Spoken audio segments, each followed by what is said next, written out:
Oh my God, Cancer. Okay.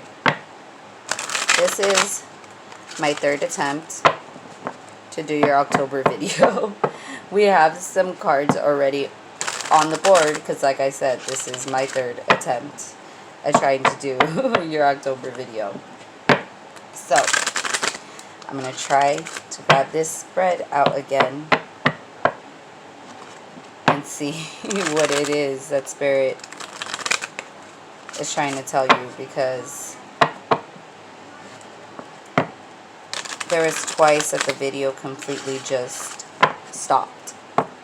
So I don't know what it is exactly that's going on. The first time was my fault. The second time, I don't know what the fuck happened. That being said, third time's the charm, so we're getting it done this time. Cancer, Sun, Moon, Rising, Venus signs, please. Let me see what I need to see, hear what I need to see, hear what I need to hear, and speak what I need to speak for the Cancer Collective's highest good, please. Keep in mind that my videos are timeless, guys. These are general readings. If it doesn't resonate, go ahead and check your other placements, Sun, Moon, Rising, and Venus signs, okay? If you haven't already checked them out, I have the full moon readings. Those are more love-based, and we'll talk about what the full moon vibes will be directly influencing in your love life coming up this full moon in Aries, okay?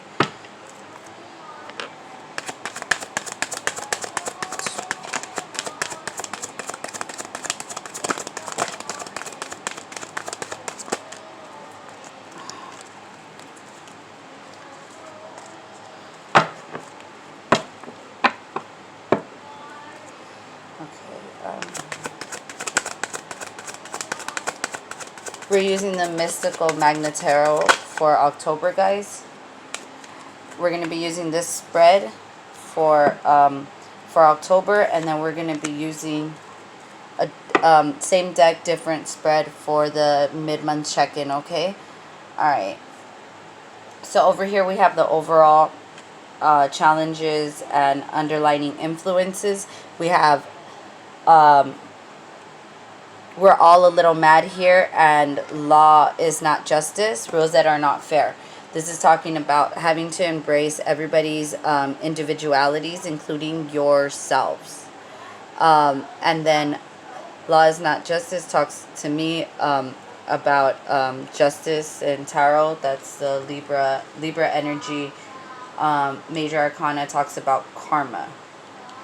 The biggest problem as humans that we have as far as karma goes is that we don't realize that karmic justice is not earthly justice, and earthly justice is pretty much just an illusion, because it is how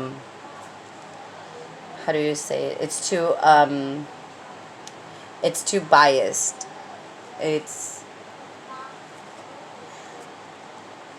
not completely fair. It's conventionally fair or conveniently fair. Always basically like taking one side over the other.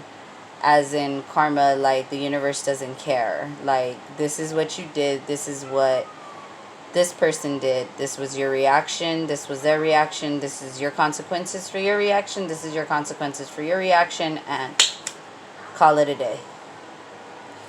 So the situation we have here, starting off, is the Five of Swords. This could talk about deception. This could talk about self-sabotage, but it could also talk about taking back your power. This is air energy, Gemini, Libra, Aquarius. The challenge here, we have the Seven of Wands. This talks about being in the defensive, being ready to defend yourself. For the solution, you have the Empress, Libra, Taurus, Virgo, Cancerian energy. She talks about the Empress doesn't chase anyone, so she sits in her power. She talks about using the law of attraction to bring everything she wants and she needs towards her. She doesn't chase anything.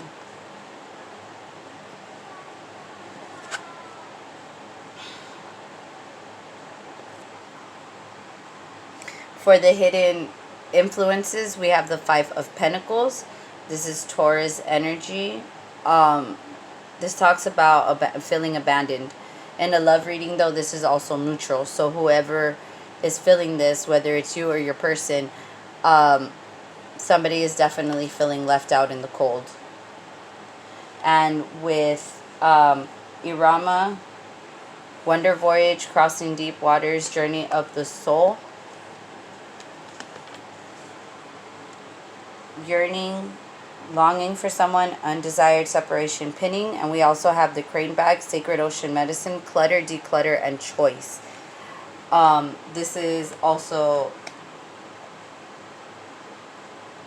these are also outside influences. So this is details behind why this Five of Pentacles is here.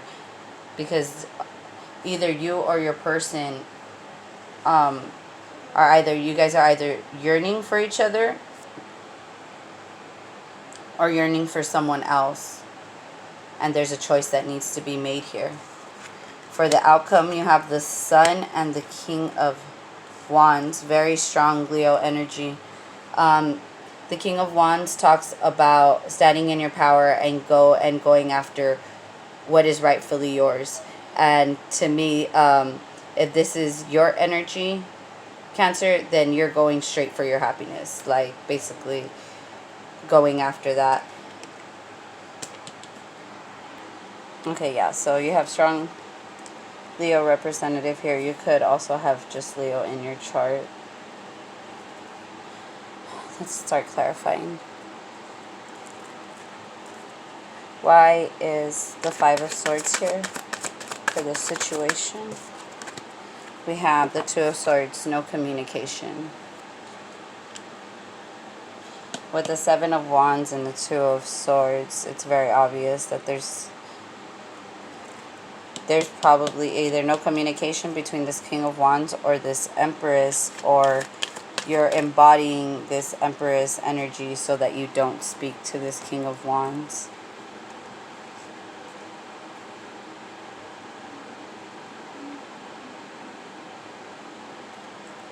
Like this. Oh, okay. Makes sense. Okay. So we have the Eight of Swords here. To clarify, the Seven of Swords, the Strength, and then the Nine of Swords upside down. Leo again, by the way. A lot of air energy too.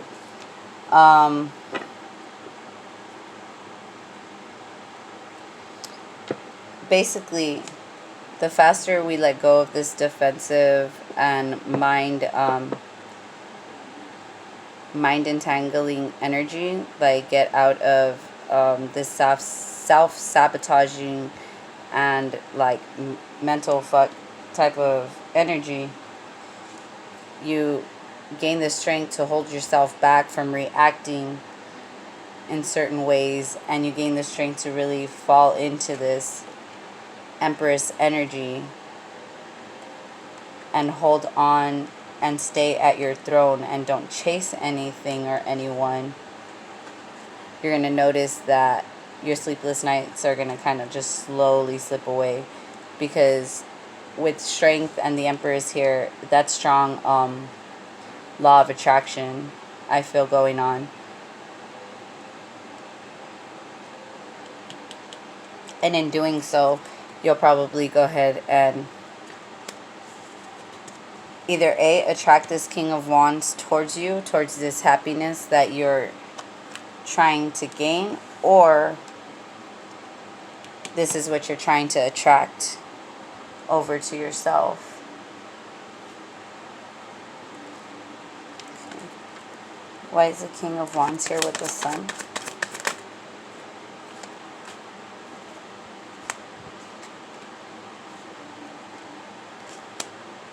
Yeah, we have the Knight of Wands and the Page of Cups.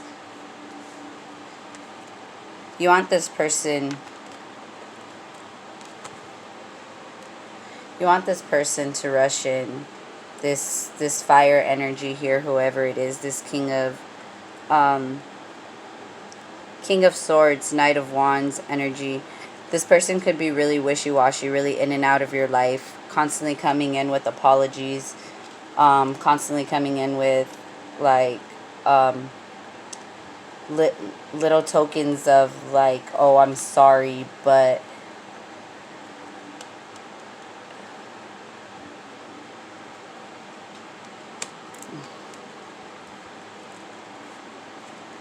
with the Knight of Wands and the Page of Cups clarifying the King of Wands, this is very, to me, this is a very immature energy. Yeah. And you're starting with the Ace of Swords here clarifying the Sun. You're starting to realize that.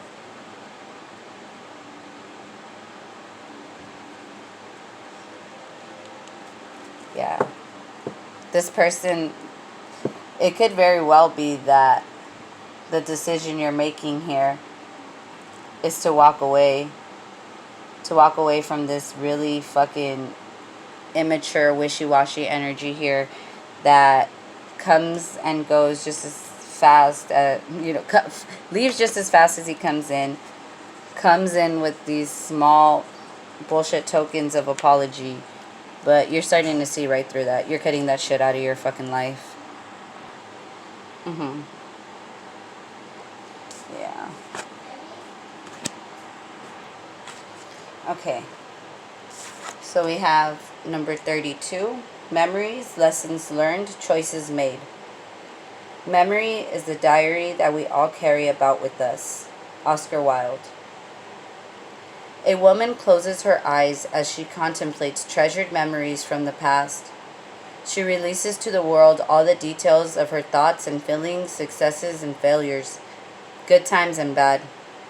Remembered moments fly about her as pages from a diary swirl like falling leaves. From an open locket, a golden light streams with images of love lost but not forgotten. Embracing a favorite doll that remains with her still, she relives all that has been. This card captures tender moments and childhood joys. So yeah, there's definitely a falling out probably going on here. And I think this choice is not necessarily on a past or present person as much as a past and present situation. Like having the strength to walk away from all of these energies that are very in and out, that come with these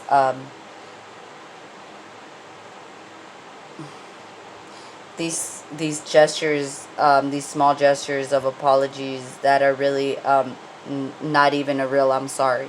Just like, oh, here, don't be angry anymore. Any final advice for the Cancer Collective, please, for October 2020?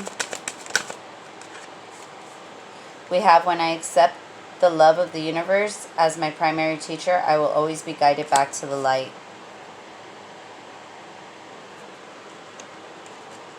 And then I have, I choose to learn through love.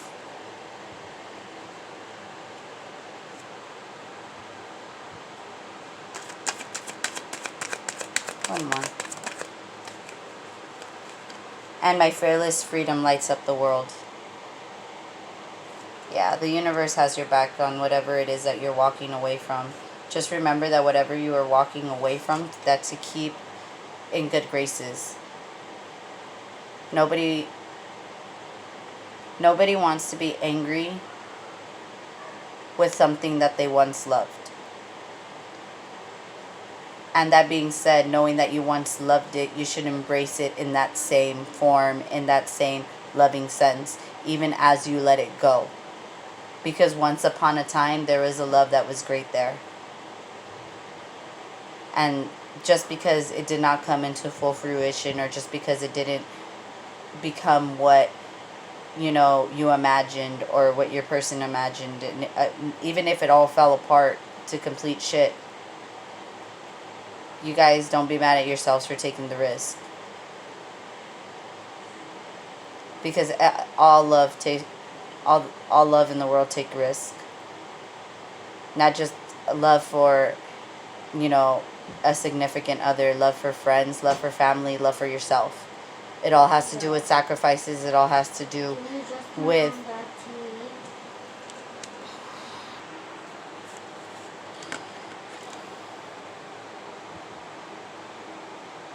everything is supposed to be taken.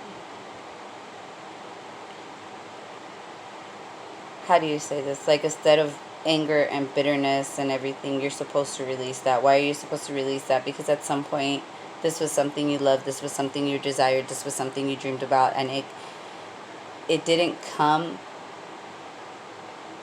the way you may have expected it to come, but it did come.